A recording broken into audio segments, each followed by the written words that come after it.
Halo teman, perkenalkan nama saya Syahrul Kurniawan, bisa dipanggil Harul. Saya berasal dari program studi manajemen sumber daya akuatik angkatan 2018. Nah, di sini saya akan melakukan pemenuhan untuk melaksanakan praktikum teknologi atau mohon maaf yaitu teknik penangkapan ikan ya, atau TPI kayak gitu. Nah, seharusnya kan TPI ini tuh bisa dilaksanakan di lapangan teman-teman. Mungkin karena kondisi pandemi, jadi kita harus menyesuaikan dengan keadaan seperti itu. Kita harus di rumah, kita harus keluar memakai masker, kita harus selalu menggunakan hand sanitizer. Itu semua guna langkah preventif kita terhadap virus COVID-19 ini yang sekarang sedang ini ya, pandemi di Indonesia gitu. Nah, jadi di sini untuk penugasan praktikum teknologi penangkapan ikan atau teknik penangkapan ikan, di sini kita membuat video cara pengoperasian suatu alat tangkap seperti itu. Nah, alat tangkap apa sih yang bakal saya gunakan teman-teman? Oke, langsung saja. Untuk alat tangkap yang akan saya gunakan yaitu alat tangkap trap atau perangkap seperti itu. Nah, teman-teman tahu nggak nih apa itu trap?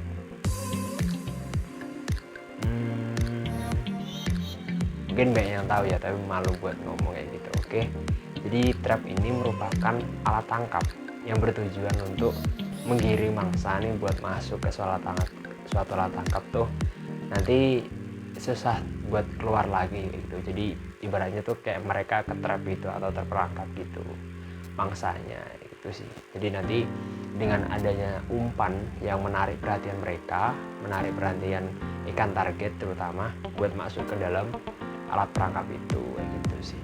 Itu mungkin penjelasan singkat dari trap kayak gitu sih. Nah, ngomong-ngomong masalah mangsa nih teman-teman, jadi untuk trap ini dia mempunyai bisa saya skalakan punya dua skala penangkapan dalam menggunakan trap ini. Yang pertama skala kecil, yang kedua itu skala besar.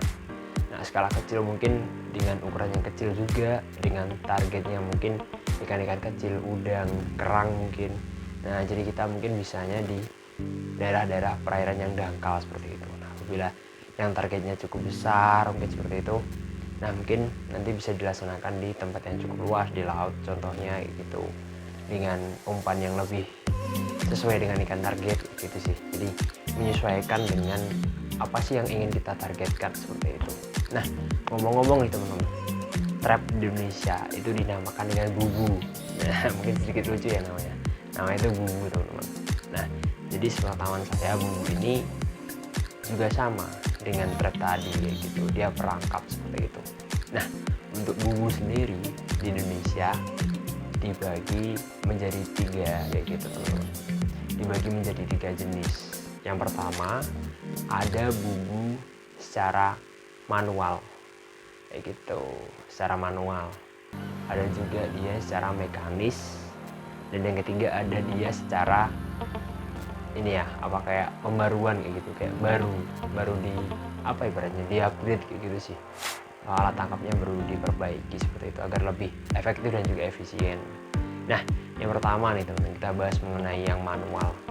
Yang manual di sini dia membutuhkan peran dari nelayan atau dia butuh orang untuk mengoperasikan itu. Jadi di sini mungkin keuntungannya kita jadi tahu nih, oh ini ada ikan target kayak gitu. Jadi keuntungannya itu kita bisa tahu seberapa banyak sih kita dapat ikan target kayak gitu. Tapi juga memiliki kelemahan itu. Kelemahannya ya kita harus stay terus di situ. Kita harus buka apabila ada ikan masuk lagi. Kita harus nutup apabila ikannya udah masuk kayak gitu. Jadi lebih kayak penggunanya manual gitu, langsung digunakan sama kita sendiri gitu sih. Mungkin itu masih ada sih mungkin yang menggunakan alat tangkap manual ya teman-teman, yaitu tergantung orang-orangnya sih gitu sih. Selanjutnya ada juga yang mekanis. Mekanis di sini mungkin lebih canggih ya, mungkin dalam artian lebih upgrade sedikit. Jadi nanti tidak perlu ditunggu kayak gitu, tidak perlu ditunggu oleh nelayan ataupun pencari ikan dengan alat tangkap ini. Jadi cukup ditinggal di suatu tempat, nanti dia di sana itu apa ya, bisa menutup secara sendiri gitu teman-teman. Jadi kayak alat tangkapnya itu otomatis menutup. Jadi saat ada mangsa masuk ke dalam alat bubu itu, dia otomatis langsung menutup. kayak gitu. Tapi di sini ini kelebihannya tidak perlu ditunggu, kita tidak memerlukan waktu banyak lah kita untuk menangkap ikan. Tapi ya itu yang perlu kita korbankan adalah mungkin tangkapannya hanya sedikit teman-teman, karena hanya bisa 1 atau 2 sekaligus masuk ke dalam bumbu kita, tapi dia itu menutup, nggak bisa buka lagi. Itu mungkin kelemahannya gitu. Jadi mungkin ada juga sih yang masih menggunakan itu ya teman-teman. Jadi ya mungkin ini sih, kalau lebih bagusnya sih nggak apa seperti itu, tapi mungkin ditambah jumlahnya agar hasil tangkapannya itu cukup banyak kayak gitu teman-teman. Selanjutnya itu ada yang terakhir, itu namanya pembaruan. Bumbu pembaruan atau bumbu yang sudah diupgrade sekarang ini gitu. Itu bumbu yang seperti artinya trap tadi, dia bisa memerangkap. Setelah mangsa itu masuk tidak bisa keluar lagi, tapi itu lebih dibikin banyak yang bisa masuk teman-teman. Jadi di sana nanti dibikin bukaan mulut bumbu, nanti dia di sana, tapi dia udah nggak bisa keluar lagi. Jadi dia itu bisa masuk banyak, tapi dia sih nggak bisa keluar. Gitu sih, itu trap mungkin dalam artian sesungguhnya ya teman-teman. Jadi bumbu sekarang ini sudah diupgrade terus, dan sekarang ini setahu saya seperti itu sih. Itu menurut saya bumbu yang paling efektif kayak gitu sih teman-teman.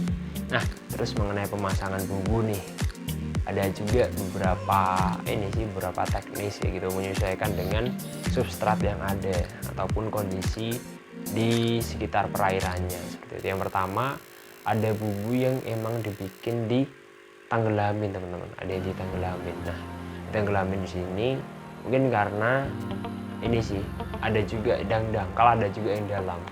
Jadi untuk yang dangkal, perairan dangkal, dia cukup ditaruh di arus kayak gitu, di arus ataupun di perairan yang dangkal lah pokoknya di situ.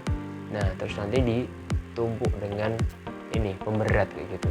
Pemberatnya bisa batu, bisa karang, pokoknya yang ada di sekitar perairan itu. Jadi dia lebih kayak di dasar, tapi dia lebih di perairan dangkal teman-teman. Mungkin ada lagi juga yang di perairan dalam, nanti di atasnya itu ada pelampungnya. Jadi tujuan dari pelampung itu buat nandain bahwa ada bumbu di situ kayak gitu. Itu pun di perairan dalam pun dia bisa mungkin mengambang ya teman-teman, mengambang ataupun dia mungkin di bawah. Yang penting kan ada umpannya gitu. Yang terakhir itu dia bumbunya di perairan berlumpur, mungkin di hutan bakau seperti itu ya contohnya. Kalau di hutan bakau tuh setahu saya ditali teman-teman, jadi tidak dikasih pemberat karena ditakutkan tenggelam ke bawah lumpur, karena kan biasanya kan kepiting gitu kan berada di permukaan gitu kan, makanya itu bisa ditali di bakau. Nah, nanti umpannya itu ditaruh di dalam situ kayak gitu sih. Mungkin penjelasan singkat dari saya mengenai bumbu dengan berbagai konstruksinya kayak gitu. Nah, mungkin di sini saya udah bawa bumbunya nih teman-teman. Nah, tadi saya dipinjemin oleh teman saya bumbu. Nah, ini dia bumbu yang dipinjemin oleh teman saya. Nah, di sini mari kita analisis alat ini teman-teman. Nah, bumbu ini dia terbuat dari rangkanya besi dan badannya ini terbuat dari jaring PE gitu teman, dari jaring lah.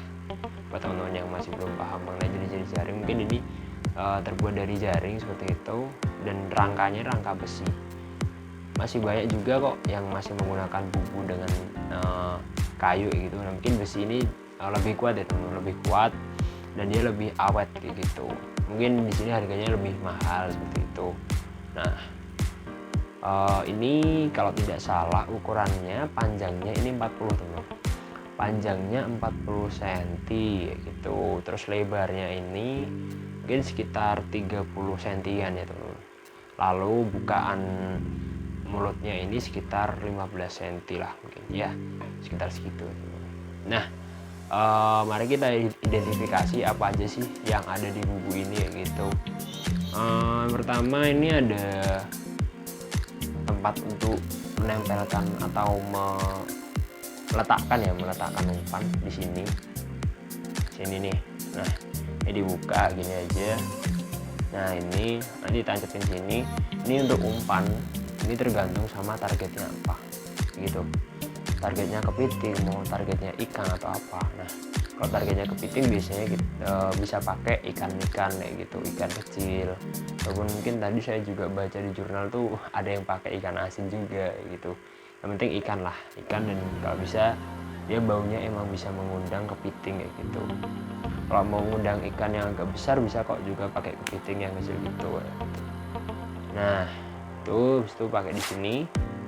Ini sepertinya bubu lebih ke kepiting ya. Jadi ini mungkin diletakkan di bakau gitu ya. Itu kalau awan sudah diletakkan di sini, lalu ditutup bagian atasnya. Nah, di sini tuh ada pengaitnya teman. Ini ada pengaitnya nih. Jadi pengaitnya ini tinggal dikaitin aja kayak gini teman-teman. Nah, udah deh jadi nih. Nah, sesimpel itu kan teman-teman. Ini sudah jadi. Nah, ini tadi yang seperti saya bilang di dalam ada umpannya, terus nanti masuknya lewat mana? Masuk lewat sini. Ini ada bukaan mulutnya. Nah, ini nanti masuk lewat sini, dia nggak bisa keluar lagi karena ini tuh lebih kecil dari dalam gitu. Jadi dibikin kerucut gitu teman-teman. Jadi saat masuk ini, nah bisa masuk lewat dua sisi. Sisi depan, sisi belakang ini sama aja teman-teman, sama aja. Jadi bisa dapat lebih banyak kayak gitu. Nah, tadi kan sempat saya singgung bahwa kalau di bakau tuh perlu ditali ya teman-teman, karena kan di perairan berlumpur ya gitu. Jadi peletakannya tuh lebih ke atas permukaan lumpur gitu. Jadinya ini mungkin talinya gitu, tali buat ditali ke bakaunya gitu. Mungkin kadang kita kan tidak boleh untuk merusak bakau teman-teman. Jadi lebih dikaitkan aja sih gitu. Kan nggak boleh dipaku itu, jangan ya teman-teman. Tetap jaga alam kita gitu, terutama mangrove nih. Juga Indonesia nih kalau nggak salah terbesar juga ya mangrove-nya. Itu patut bangga nih teman-teman sebagai warga Indonesia. Nah, mungkin itu aja teman-teman, sedikit review singkat dari saya mengenai bubu, terutama ini untuk kepiting bakau sepertinya.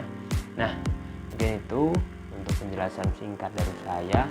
Semoga sedikit ilmu itu bisa memberikan manfaat ya luar biasa buat teman-teman. Bisa sedikit memberikan insight baru mengenai bubu itu seperti apa. Terima kasih buat yang sudah menonton. Habis ini kita bakal jalan-jalan ke Sungai Oyo tepatnya. Nah, di daerah Bantul. Nanti kita akan mengoperasikan bubu ini langsung ke tempatnya seperti itu. Penasaran? Oke, kalau penasaran langsung cek aja video selanjutnya.